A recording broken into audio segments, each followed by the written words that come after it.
ஹல்லேலூயா என்ற அதிகாலையில் நாம் பரிசுத்தரின் வார்த்தையை நாம் தியானிக்க இருக்கிறோம். இந்த நாளிலே கூட 1 கொரிந்தியர் 1வது அதிகாரம் 18வது வசனம். சிலுவையை பற்றிய உபதேசம் கெட்டு போகிறவர்களுக்கு பைத்தியமாய் இருக்கிறது, ரட்சிக்கப்படுகிற நமக்கோ அது தேவ பலனாய் இருக்கிறது. ஆம் தேவ ஜனமே, உலகத்தினுடைய நீதியிலே சிலுவையிலே ஏறி ஒரு கடவுளானவர் எல்லாரிடத்திலும் அடி வாங்கி உதை வாங்கி மரணத்தை அடைந்தாராம், 3 நாள் கழித்து உயிர் தெழுந்தாராம் என்று சொல்லி இதோ ஒரு கதை போல இருக்கிறது என்று சொல்லி அநேகர் பேசலாம். ஆனால் நம்முடைய தேவனாகிய கர்த்தர் ஒருவரே உண்மையான ஜீவனுள்ளவர்களுக்கெல்லாம் தகப்பனாய் மாத்திரமல்ல, தலைவனாகவும் ஒரு தெய்வமாகவும் அவர் இந்த நாளிலும் வாழ்ந்து கொண்டிருக்கிறார். கூப்பிடுகிறவர்களுக்கு அவர் பதில் கொடுக்கிறவராய் இருக்கிறார். தேவ ஜனமே, அவர் உயிரோடு எழுந்து வந்ததனால்தான் சிலுவையை பற்றிய உபதேசம் நமக்கு தேவ பலனாய் இருக்கிறது.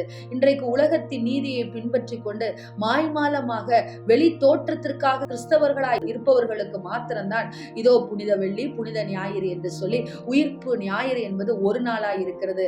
ஆனால் தேவனை பற்றி கொண்டு வாழ்ந்து கொண்டிருக்கிறவர்களுக்கோ அவர் சிலுவையிலே சிந்தின இரத்தத்தினாலே எனக்கு ஒவ்வொரு நாளும் அவர் மீட்பை கட்டளையிட்டுக் கொண்டிருக்கிறார், ரட்சிப்பை கட்டளையிட்டுக் கொண்டிருக்கிறார், விடுதலையை கொடுத்து கொண்டிருக்கிறார் என்று சொல்லி விசுவாசிக்கிறவர்களாய் நீங்களும் நானும் இருக்கிறவர்கள் தான் அவருக்கு பிரியமானவர்களாக நாம் இருக்கிறோம். ஆம் தேவ ஜனமே, இந்த உயிர்ப்பு பெருவிழாவை கொண்டாடுகிற உங்களை பார்த்துதான் கர்த்தர் சொல்லுகிறார், ரட்சிக்கப்படுகிற உங்களுக்கோ, விடுதலை அடைகிற உங்களுக்கோ, வியாதியில் இருந்து, வேதனையில் இருந்து, கஷ்டத்தில் இருந்து, சாபத்தில் இருந்து, பாவத்தில் இருந்து, இதோ நியாயப்பிரமாணத்தினுடைய எல்லா சட்டத்திலிருந்தும் விடுதலையாக்கப்பட்ட உங்களுக்கு தான் இதோ எல்லாவற்றிலிருந்தும் விடுதலையாக்கப்பட்டு தேவனே என்னை விடுதலையாக்கினார் என்று சொல்லுகிற உங்களுக்கு தான் நான் தேவ பலனாய் இருக்கிறேன் என்று சொல்லுகிறார்.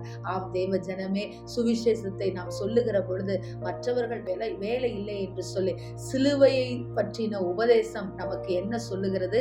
பிறருக்கு நாம் இயேசுவை பிரதிபலிக்கிறவராக, இயேசுவை பிறருக்கு சொல்லுகிறவர்களாக நாம் இருக்க வேண்டும். எதற்கு இருக்க வேண்டும்? அநேகரை மீட்கும் பொருளாக இயேசு கிறிஸ்து இந்த உலகத்திற்கு வந்தார். அநேகர் சாபத்தினாலே, பாரம்பரிய சாபத்தினாலே அமிழ்ந்து விடாதபடிக்கு, வியாதியினாலே மடிந்து விடாதபடிக்கு அவர்களுக்கு இயேசுவை நாம் சொல்ல வேண்டும். இதுவே இயேசு எங்களுக்கு சொன்ன ஒரு பெரிய கட்டளை என்று சொல்லி நாம் சொல்லுகிறவர்களாய் இருக்கும் பொழுதுதான் சிலுவையை பற்றிய உபதேசம் நமக்கு தேவ பலனாய் இருக்கிறது. எனவே தேவ ஜனமே, ஒரு நாள் நாம் உயிர்ப்பு பெருவிழாவை கொண்டாடிவிட்டு புசிப்போம் குடிப்போம் என்று சொல்லி இல்லாதபடிக்கு உண்மையான ஒரு தேவனுடைய பிள்ளைகளாக சுவிசேஷத்தை மற்றவர்களுக்கு சொல்லுகிறவர்களாக இருங்கள். நிச்சயம் கர்த்தர் உங்களை ஆசீர்வதிப்பார். ஆமென். ஸ்தோத்திரம்.